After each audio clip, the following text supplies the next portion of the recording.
Clouds hung low over Elderberry Lane, heavy as secrets.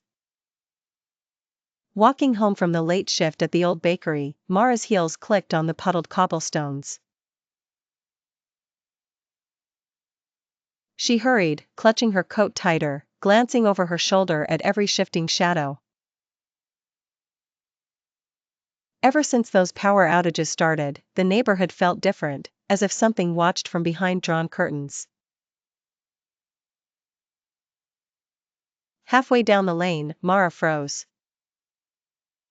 There, beneath the single working street lamp, stood a man in a threadbare gray suit and a bowler hat smeared with raindrops.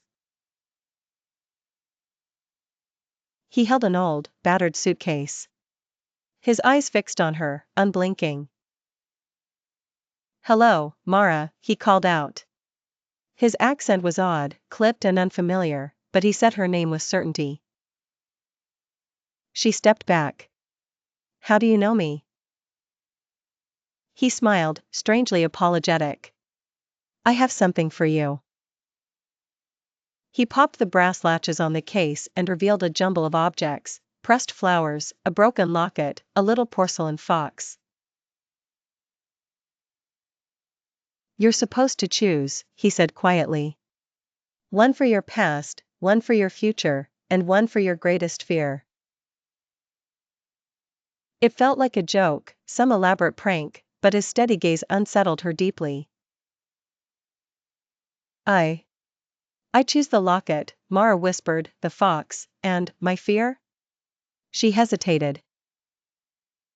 The electric hum of the lamp above them flickered. "I don't know what to pick for that." The stranger didn't move. His face, pale in the lamp's dull glow, grew regretful. Mara's heart pounded. She reached for the suitcase, almost against her will, and her fingers curled around something cold in the corner.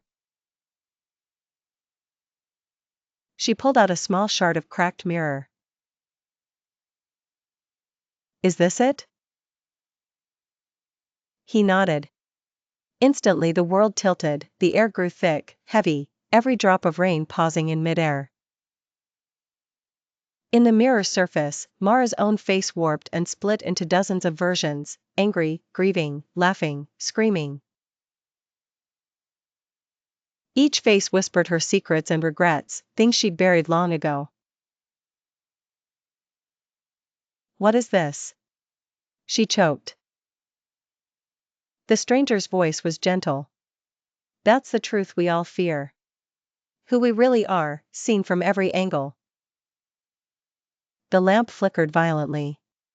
Mara clamped her hands over her ears, but the voices grew louder, coordinates of her life, moments of cowardice and bravery intertwined. Suddenly, the voices cut short. Everything snapped back. The lane was empty. The suitcase, the stranger, the mirror, gone. She stood alone beneath the humming lamp, soaked and trembling. Something heavy pressed in her pocket. She reached in and pulled out the locket, the fox, and the mirror shard. Mara looked up, startled, as her own footsteps approached from behind.